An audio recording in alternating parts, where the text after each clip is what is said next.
Hello folks, the Celtic Nerd here, bringing you another nerdy video. Now this is actually just going to be a very brief video. You're looking at one of my private characters that I use to complete the Galactic Season stuff, as well as personally enjoy some of the story at my own pace and whatnot. Now this video, the reason why I'm on this character is because I want to showcase a certain few things. Like I've had some requests from friends and the like who are curious about how crafting and outfit designer works. They are new to Source, the Old Republic. They started playing due to my recommendation, but they don't quite understand how the crafting works. So the way it works is, the easiest way it works is you come to with your respective factions fleet. I'm playing a bounty hunter, so my faction fleet is the So you have three categories here, as outlined by these: gathering skills, mission skills, and then you have the actual crafting. So you would pick one of these. Now, interacting with each one typically ready when you are. Codex entry, I believe. There you go. Yep. So you just so you can read. So by interacting with these, you can learn about different crafting skills. Now, I chose armor tech. So, as you can see, I maxed out my mission skill, which is underworld trading. I maxed out my gathering skill, scavenging, and I maxed out the actual armor tech. Now, oh my god, my dogs are just doing my head in because they want to go to my ma. But give me one sec, folks. I'm just going to pause the record. Alright, so, where was I? Oh, yes. So, I maxed out everything. So, you typically want one of each category. Now, we're going to open up the codex. I can't remember the... Oh, yeah, the codex is Shift L. So, here you go to crew skills, and it will tell you about the different crew skills depending on what you have. So, for armor tech, it tells you armor techs can also craft mastery shield and absorb augments. They can be installed in any item that has an augmentation slot. So it also tells us that hard metals. It's a lot of like fancy term, so it's a little awkward. So I'm just gonna break it down. Show you what it means. So armor tech is purely armor. Now there are some augments, as I said, that really boost out, either shooting or shield stuff. So like as you can see here, shield augments and all that, they absorb, versatility. So there is like those augments, but as you can see, it's mostly medium armor, heavy, and that's it. Now, that being said, there is a caveat I do need to put in. These two sections are obsolete. They're more for blueprints that we find out on missions. The main thing, ever since certain changes were made to Source the Old Republic, especially in terms of armor, it is now adaptive armor. Asylum, if a thing's titled Asylum, it typically means it's all about health. You're building up your tank status, whereas Onslaught is more for what you shoot. Now, the adaptive armor actually transforms based on what class you are. So for us, like this, let me sort by level actually. Ooh, well, there we go. Okay, so we now, because of our current weapon setup, we actually have access to Mender. So we're going to look for the biggest changes here. So the jacket. So like right here, Onslaught. This is the Onslaught jacket. Now this is obviously for level 75s, but then if we go to Mender jacket, and it looks like to be the same. And then if we go to Asylum jacket, where is the Asylum? So yeah, there are some slight differences with the level 75, so we're actually going to go down a bit more.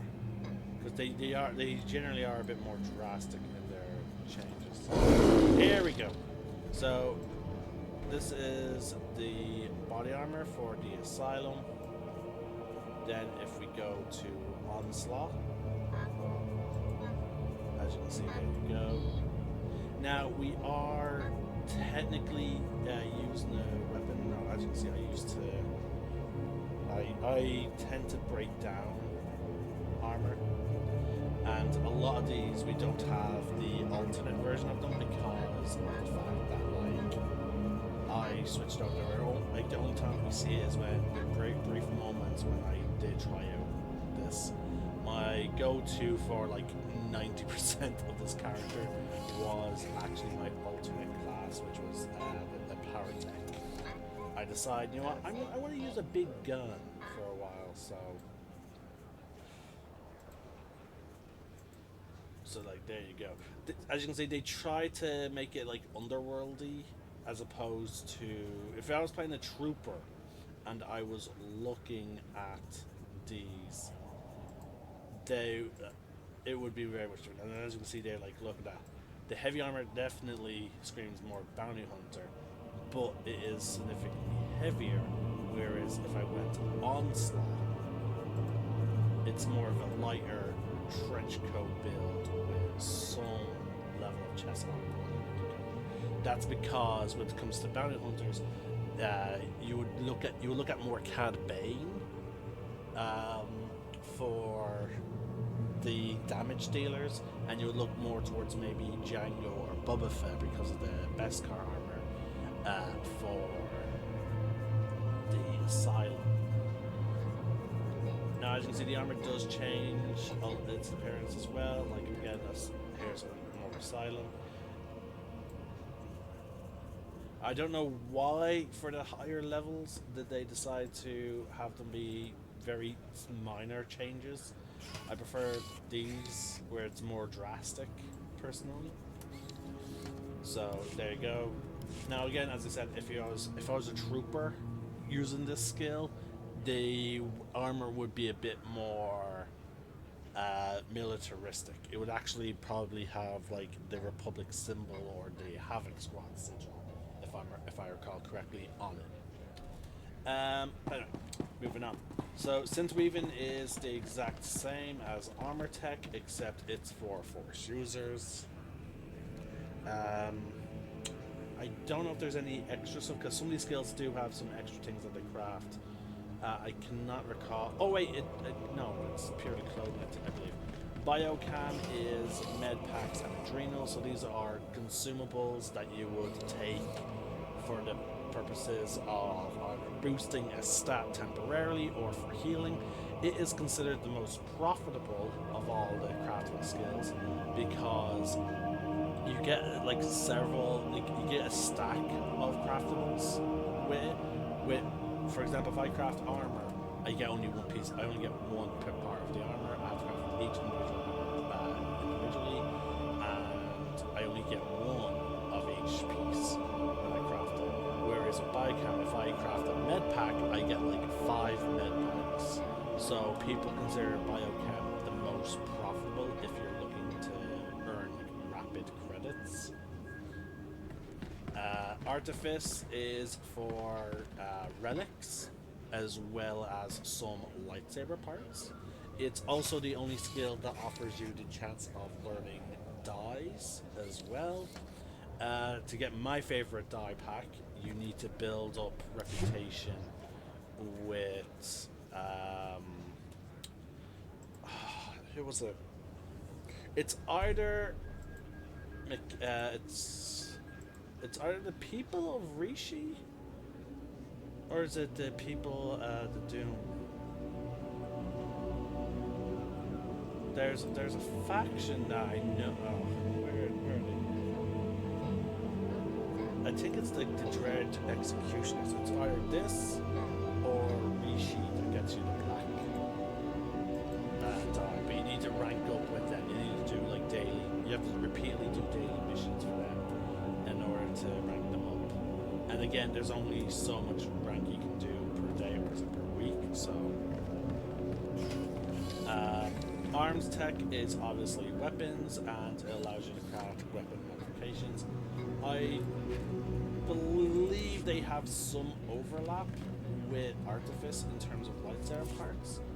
I need to read the codex for that. Let's see. Arms tech. Is there overlap with lightsabers? Arms tech is the ability to work hard metal, solid, and central craft, blast, weapons. Vendor purchase Lexus.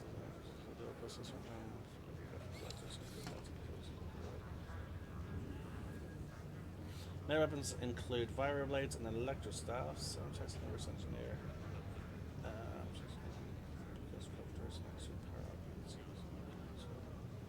Okay, so I don't think they do overlap. The vibro knife is important if you play a sniper. So I think Artifice is the only one that gives you lightsaber parts. Cybertech is something. I believe that they're the implants. So like, see this, this, and this. I don't also know. Like, I always wondered what exactly does Cybertech craft. I have yet to have a character that takes it. Cybertech is a system of pieces, grenades, mods, enhancements, and miscellaneous gadgets, mods, enhancements that are upgrade modifications that augment compatibility. Your pieces are external mini computers.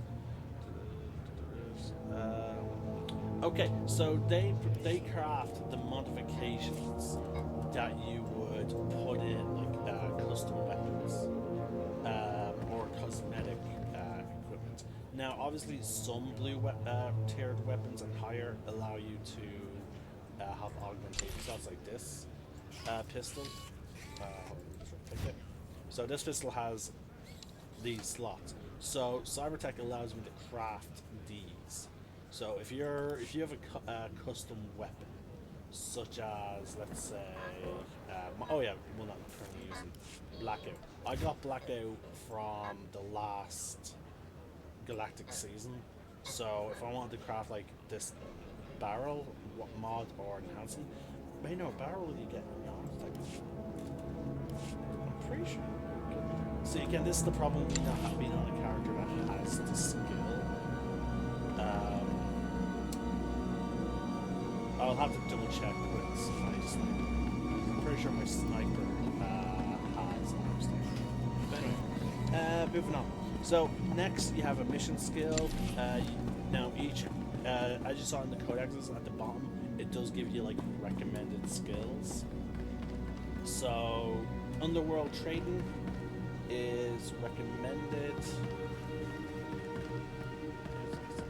So yeah, underworld trading. So you'll talk to this guy.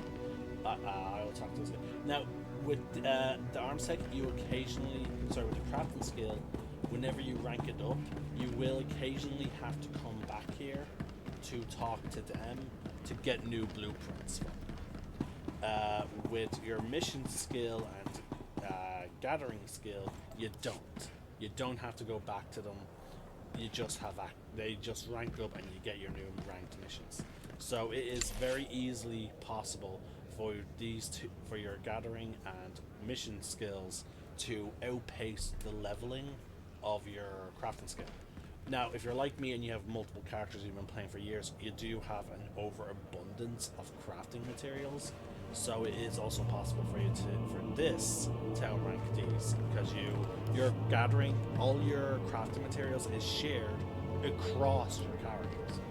So like this character is gathering stuff from scavenging and underworld trade. All that material can be accessed by another character along the way. Now, gathering skills are skills that you can either send a companion on a mission to gather the materials. I'll demonstrate right now. So let's say this guy. Actually, we'll send my best guy for this. So right now let's say I want something from scavenging. I click this, I send companion. Now there is a shortcut. You click this and you right click the mission. See that? Very quickly. There is a limit based on your waste of my talents, if you ask me.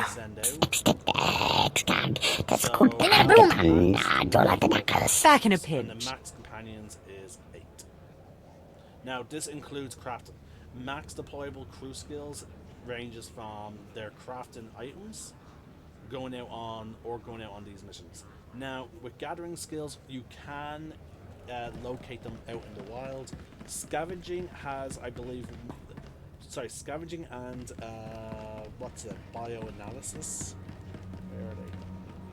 Yeah, scavenging and bioanalysis have like the easiest way of leveling up because both of them can include enemies.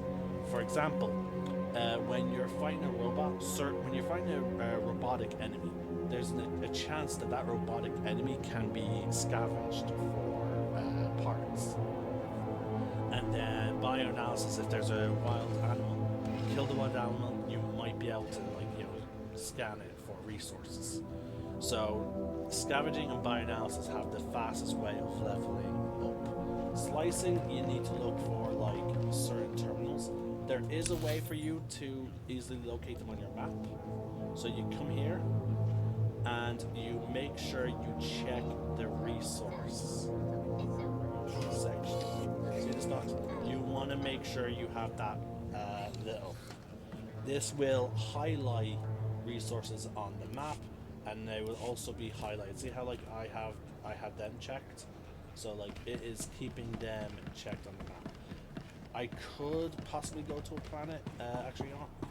We're going to give a quick demonstration of that, but as by using a flashpoint where I know there's a lot of robots. So we're just going to quickly run over. We need to go to the top of the map. Because we're going to head... Actually, you know, I could use it just on this. Hold on. There's a much faster one of those. Black Talon. No, wait. The Black Talon only has robots immediately if you're playing... Sorry, the Republic's equivalent of Black Talon has a lot of things. My bad. Actually, you know what? We're just going to translate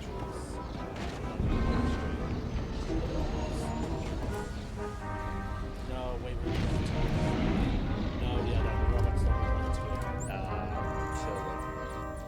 just before the last actually, yeah, my bad. I'm trying to think, is there any place that has that we can salvage? Oh! A mission that I recently just found because of my weekly galactic season. So we're just going to abandon the Black Talon. Flash points, there we go. Yeah, abandon that. I don't want to do that mission. Reset. Abandon. So here we go. Solo. Why do you keep it re-expanding? Okay. Directive 7 definitely has robots.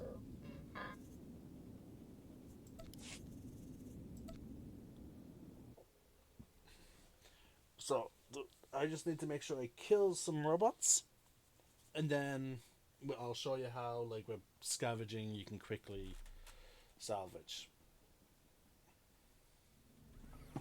Oh yeah, we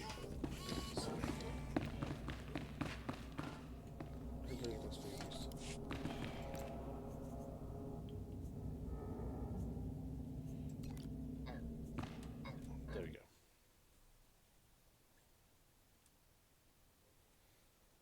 Now there is one more thing. I will be showing off one more thing once I show off the scavenging.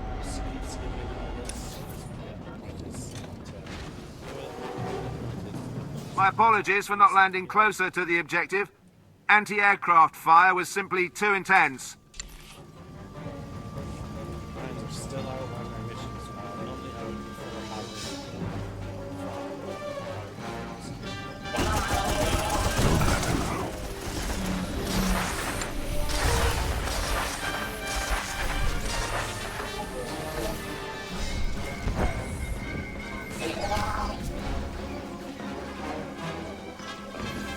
Oh yeah, presents.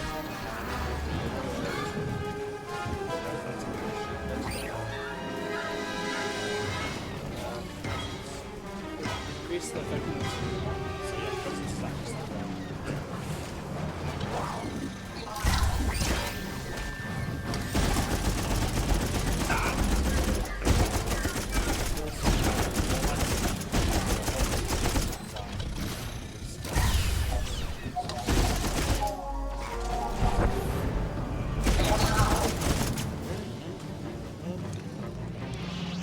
Oh wait, here we go. So as you can see here, we have this little icon. So you've located the robot. See this little right hand device icon changes. Boom. Changes. And then right click it. When I think of all the things I've done, Now this mission I have a long way to go to make amends. So yeah, that's the thing. Sometimes We've detected extensive security forces at the facility entrance.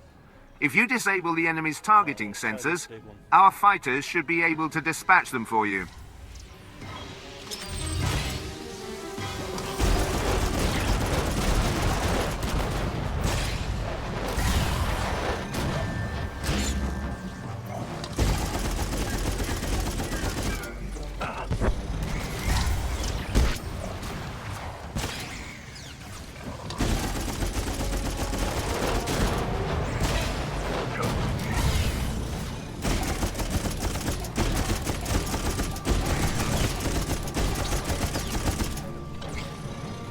All fixed up.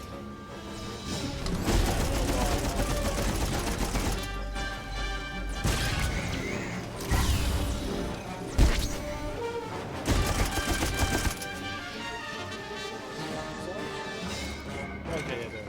So now that I knew his body, right click. Okay, so again, I've had these issues when I was farming this mission. So sometimes it works, sometimes it doesn't. But you do generally just right click the source that you're trying to salvage, and your companion will try and scan it. If there's multiple sources and your companion's already scanning one resource, you will then scan, you yourself will scan the next resource. So that's how your gathering skill works. Now again, there is a recommendation. There is a recommendation in the codex. Generally, I follow the recommendations. For example, I'm using armor tech, so the recommended was skills. Recommended skills: scavenging, slicing, and then recommended mission skills on the roll train. So yeah, you got two here. I believe I find that the metal is much more important. Now, there are occasional moments where I'm like, oh, the rare materials that you can get from slicing, I'm a little short on. So if you do have two characters that overlap in skills, so let's say I make a trooper, and I make him pick armor tech as well, I might make him pick slicing and underworld trading. So that way, both my classes sort of benefit. But for armor tech, I generally go with scavenging, just because like you use way more. I feel like you use way more of the high-end metals than otherwise. But obviously, there are reasons why slicing is recommended. So you have to sort of experiment, like in terms of what is best. Now, synth weaving has the same with slicing. Slicing seems to be a big part of a lot of things, like where it's like, hey, so you do want to at least have one character. Armor tech. Sorry. That's not. Artifice has archaeology and treasure. Wow, I like how Artifice is just straightforward. it's like the most straightforward. Biocam is also extremely straightforward. Bioanalysis, diplomacy. Cybertech is scavenging and underworld trading. Synth weaving was slicing and ting. So I guess, what about arms tech? Arm tech is also ting. So like it seems that armor tech, arms tech, and synth weaving are the only crafting skills that recommend slicing. Everything else seems to be just one. and slicing is not part of it. So you need to, it's recommended clearly that you have at least one skill. Like you have one character that does slicing. I would pretty much do it with maybe my spy or smuggler, just because aesthetically it makes sense for them to be good at slicing. Even though it's not us that are doing it, it's our companions. Okay, now the other thing that was requested of me was to explain Outfitter. So here we go. So you press C to bring up your character window. Boom. I brought my character window. Then you have these tabs up here. You click Outfitter. And then your Outfitter is basically purely cosmetic. It has nothing to do with your equipment. So for example, my Mando Hunter outfit is this armor. It does not impact my weapons, even though I originally designed this outfit with a pistol in mind. It is instead doing this. Then we have my Outlander outfit, which also does the same thing. Okay. Then we have my Gunner. I have no idea what I was thinking with that outfit. And then we have this outfit. And then we have this outfit. Now, here's the thing though. Let's say you don't like you have a moment where you don't want to wear your outfit. You want to show off your gear. You then check this box. Boom. This is what my actual gear looks like. And then let's say you're mixing and matching. Now I'm using an entire set, like the Merciless Seeker set. So that's why they all have already matching colors. But let's say I throw in this piece. Okay. Now some parts of my armor don't match. Actually, okay, they actually sort of do match. You click Unify Colors and everything will shift to match the color of your chest piece. I do have to make sure like people understand that it's your chest piece that everything will match. Oh, this is actually a good example. This helmet. This helmet is normally gold. So if I uncheck this, see, that's its original color, gold and black. But once I check it, it changes to match the color. It changes to match the color of my armor. Pretty cool. Now, unfortunately, you'd normally start off with only one slot, and as you add more slots, they get increasingly more expensive. Now, you can unlock it across your entire account by using cartel coins, or you can buy it just for the one character with cartel coins, or you buy it for your one character via credits. So, like, but the thing is, the more outfits you add, the more increasingly expensive it gets. And that is it. I believe I tried to demonstrate gathering. Unfortunately, my companion wouldn't gather the metal from the robot, but there you go. Now, the thing is though, you press B to open up your crew skill menu.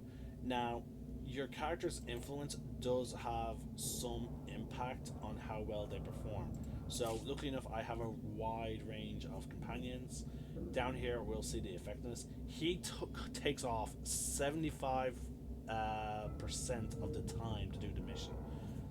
That is amazing, and there's a chance that he will critically success as well. A critical success means he will bring in rarer materials along with the default material. So, the critical success is obviously something that we definitely want because it gets us rare materials, it gets us more materials. So as you can see, 75 is the max. We're going to find someone who has very little influence. There we go. 1. Boom. 1%. And then a 1.5% chance. And as you can see, look at the time, how much the time went up. This mission will normally take an hour for C2 and 2 to complete, but for Venzel, it takes only 13 minutes. So there you go. So yeah, it is important to rotate your companions. Like whenever you go to a new planet, and now I can't stress this enough. I went over in in one of my other videos. I cannot stress this enough. Do not bring a companion to a lower level planet. There's reasons for it. Companions are only programmed to gather influence. Like there's a chronological order that you need to do your planets in, and the companion will only earn influence for dialogue decisions based on the planet that comes after his recruitment planet. So, for example, if you recruit a character on, let's say you have an option between going to Nar Shaddaa and Tatooine. Nar Shaddaa is the first planet that you're supposed to go to. It's chronologically, it has like, let's say, levels 15 to 20, but then Tatooine is 20 to 25. Okay, let's say, but you know your new companions on Tatooine. So you skip Nar Shaddaa and you go to Tatooine straight away. You do the planetary mission on Tatooine, you get your companion, but then you go back to Nar Shaddaa and you want to use your new companion. Your new companion will not gain any influence from any dialogue decisions that you do on Nar Shaddaa. I don't know why they give us these options when they have this system implemented. I don't know why. It's fucking stupid. It's ridiculous. But okay. So, that's why I like to do planets in their proper order. And I'll show you how you can tell the proper order so you can maximize your influence. So you can maximize your crafting. Now there are certain perks, legacy perks you can purchase with lots of credits in order to boost your influence gain. I will showcase them now as well once I am in my ship. So I am now in my ship. I press Y to bring up my legacy. Now you then click character perks, and you want these two.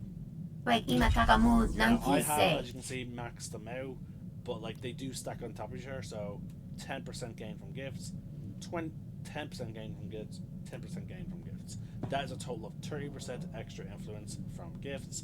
And then we have the same thing for speech. You want to if you want to maximize your crafting, you have to get these three, especially these three, because not all your companions will be able to be brought onto planets, and such as companions that you get from Galactic Seasons. I got him for free from Galactic Season, him from Galactic Season, her from a Galactic Season, and this is a promotional thing that I got access to. And then again, it's just the same way with several companions that you might get, especially when you get to the Knights of the Fallen Empire expansion.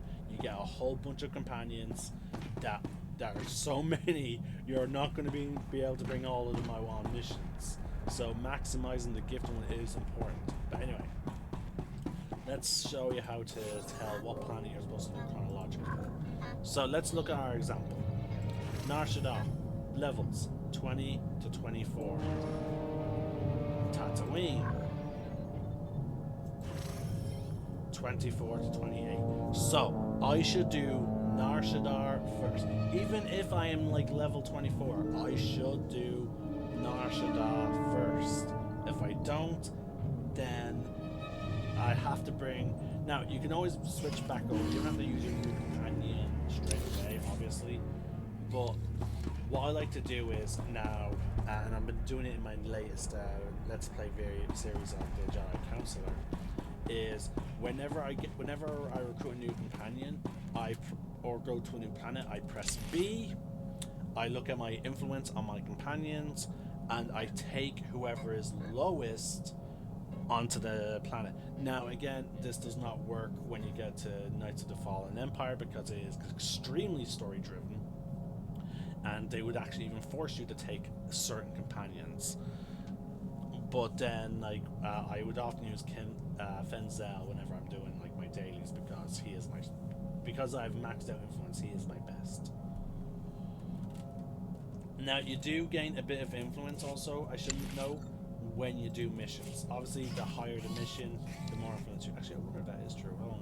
Grade 11 gets me 280 per mission. Okay, yeah. So, clearly these are the best for gathering influence as well. Now, keep in mind, there's like 50 levels, and the amount of XP... Also, to look at the influence thing, you need to press N. So he is ranked 2. It'll take him 500 to get to rank 3. And then for, let's see, some of my higher ones. Now keep in mind, that thing resets when they get a new rank. So, just keep that in mind. Mako, who's still not available yet. I don't know when she comes back. There's a, like, you get, as you can see, by that 9,100 that I need, they get really high up there. So, yeah, it is important to get every kind of boost you can. Alright, that is it. I explained crafting as best I could. There's some things you do need to know about crafting. To even craft any piece of item, we're going to go by level. For the purposes of my friends who are probably watching this, in order to craft this, you see I need some underworld metal, and I need an assembly component. So you then go to assembly component, you find the corresponding assembly component. For this one, it's dash armor. So I'm looking for dash armor assembly. There we go. For this, as you can see, I need some scavenge components. I need a crafting material. These crafting materials can be found in your primary gathering skill, and I need some scavenge metal. So in order to locate these crafting materials, you click on your crafting skill. For this, it'll be level 1. Boom. And I look for the name of the thing. So there it is. See, grade 1 and 2 conductive flux. So that's what I'm looking for. Now in this case, it will take 3 seconds to come back. So I'll just quickly send it. On that. Then we go here. We would craft the dash armor assembly component. Okay, he's currently on a mission. I'll use this guy. Craft. Now, with crafting, you can set them to do a maximum of 5 items per time. So right now, as you can see, I'm low on this material. So, and then it tells you the amount. Colors tells you the difficulty of the crafting and how much XP you get from it. Green, I believe, green is the lowest. Then it goes to yellow. Then it goes to orange, and then it goes to red. Now with red, you cannot craft it. You do not have high enough crafting skill to craft it. Now as you can see, he's rapidly finishing. So once we have as many of these as we think we needed, we then go to adaptive armors. In this case, I selected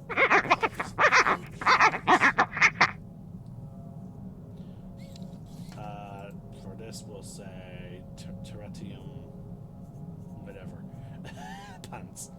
I then select the craft. I can stack up, as you can see, the outfit. As long as I have this material, I can just stack them up. Now I'm going to show you how to now reverse engineer for better blueprints, because you might have noticed these are blue, but there's occasional purples. Now all my purples are mostly asylum, because at the time I was building a tank build.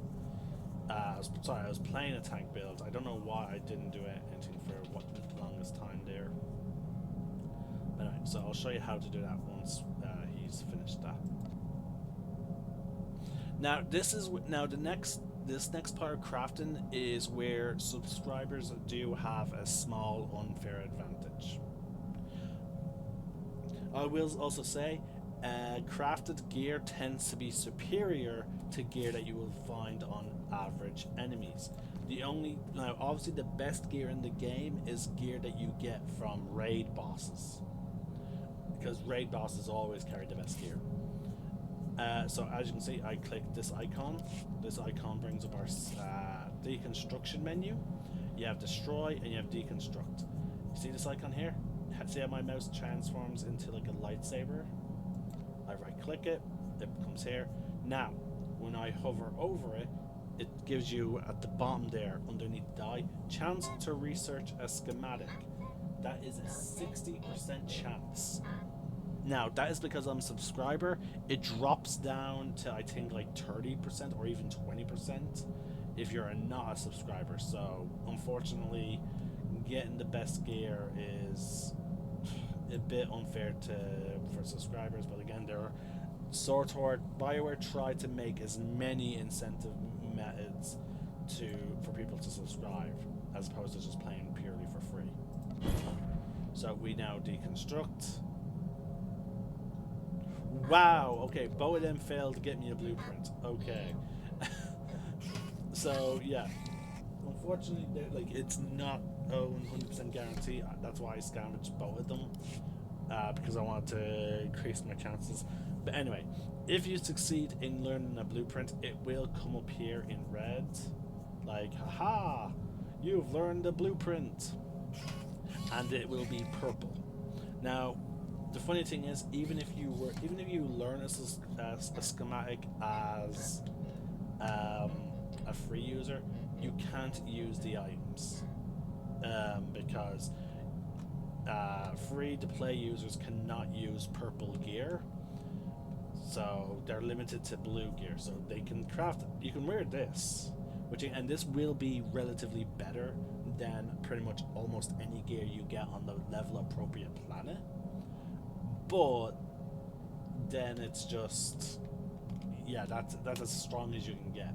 So if you really want to be overpowered for a planet, craft a level appropriate gear, and then get the purple, get the artifact variant of it. Now here you see that I have orange and gold. They're purely cosmetic. There are some items of this color that are part of a set, and then they do extra abilities and whatnot. Like, they have extra bonuses based on how much of the set you wear.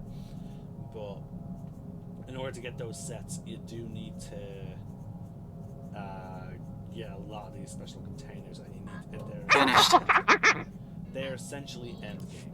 Okay, so he's finished crafting. So we're just going to try and learn a blueprint again. There we go. We just learned the higher variant of one of them. So now we'll go back to crafting. Unfortunately, there's no way to increase your chances of learning blueprints, because it is a personal thing as opposed to a companion doing it. So,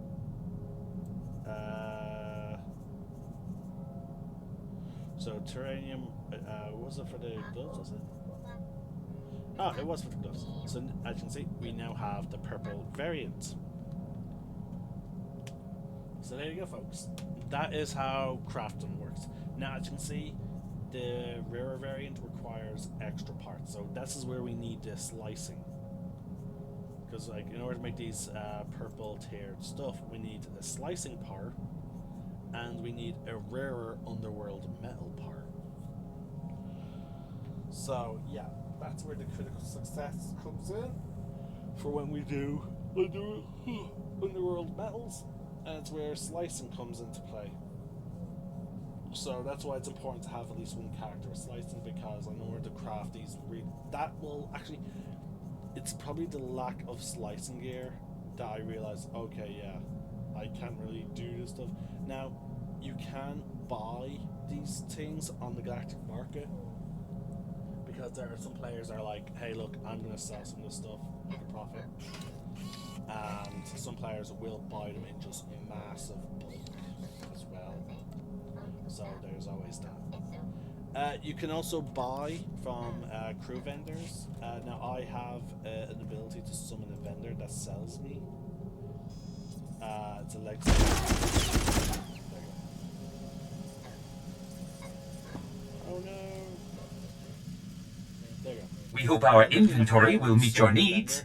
To sell me these things. So so in order to find a vendor that will sell like the these crafting materials, you will need to locate what's called a crew skill vendor. They're generally located near the skill trainers and whatnot, because of course it's going to be near the relevant trainers. So like as you can see there, like I could have bought the. See, nothing to it. Where is it? Was it this? No, that's the grade 11 variant. Was it this? No. Oh yeah, I think it was this. Yeah, it was this. So as you can see there, for 15 credits, I can buy that. But I gain no influence with my companion, and like again, it's 1 for 15 credits. So let's see, how much would it cost me to buy? Shift 25. 900. Oh wait, no.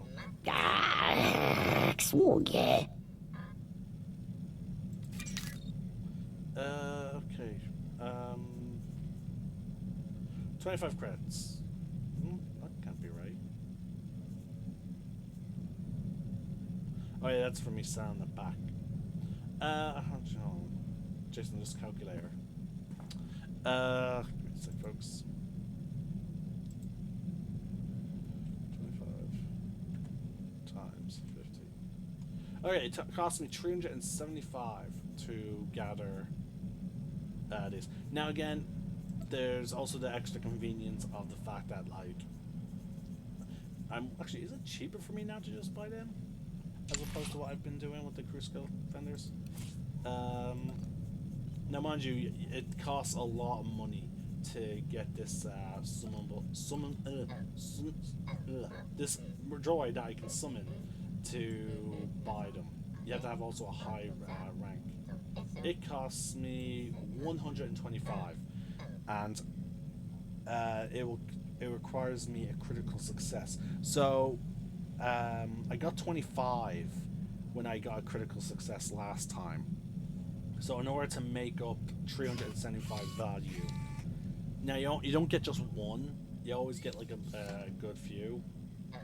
So yeah, I would demonstrate it, but the thing is, I would probably critical success again, because again, it's a 75% chance of critical success, and it'll take me a while to probably. Thank you for your. Do one crew. You can only set one crew mission at a time.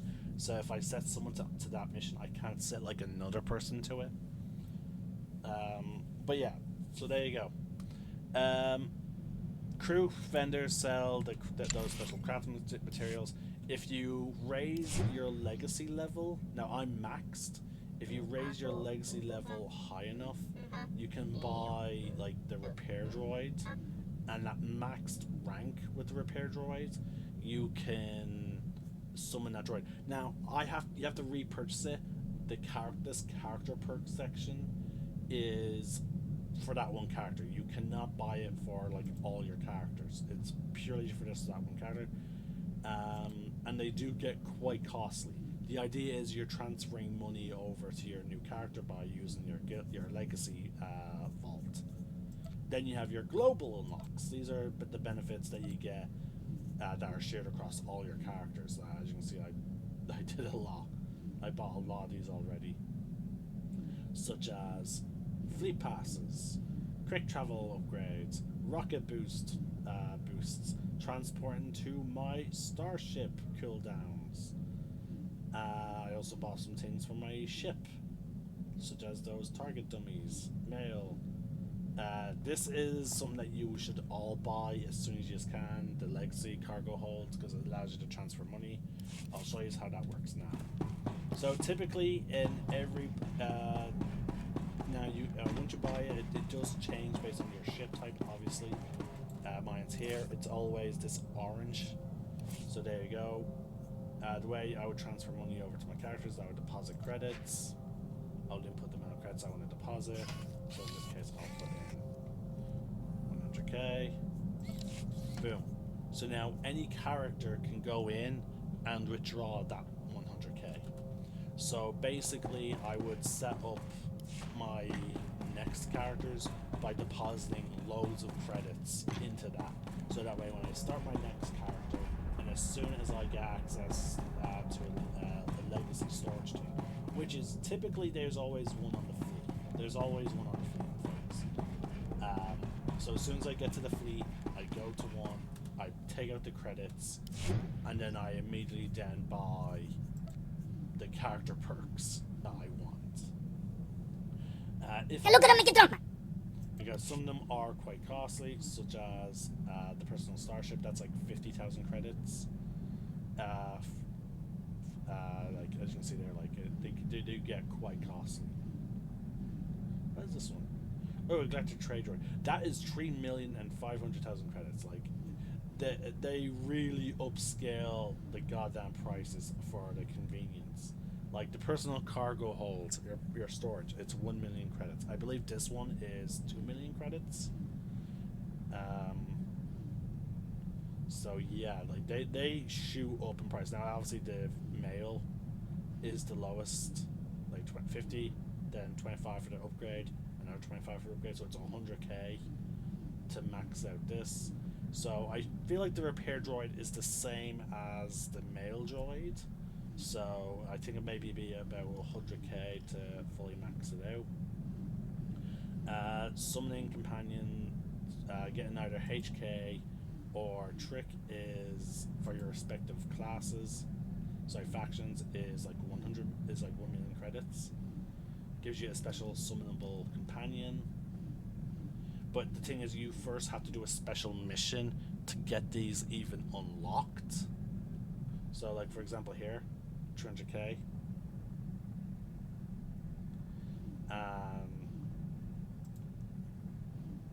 So yeah, there you go. Also you can get XP boosts, so like class mission XP boosts, exploration, and again they all stack with the previous version. Now I did this because this character was meant to earn me lots of money, so I wanted all my quest rewards to get quickly scaled up, so that's why I did it, to reach max level very quickly. And that's about it. I literally cannot say anything else about crafting. This wasn't the I hope plan. This video was informative of how crafting works in Star Wars: The Old Republic. I hope it also helps with the locating the outfitter and how the outfitter works. You simply right-click or drag the piece of outfit that you want. You spend credits to confirm your choice, and then you can name it with this. Yeah, or if you want to show off your gear, you can just press this down. You can even do it to your weapons. I don't have any other assault cannons, so I can't drag and drop into that slot right now. So yeah, I showcased now Outfitter, and I explained as much of the crafting as I can. I'm the Celtic Nerd, signing out. One name, one sky.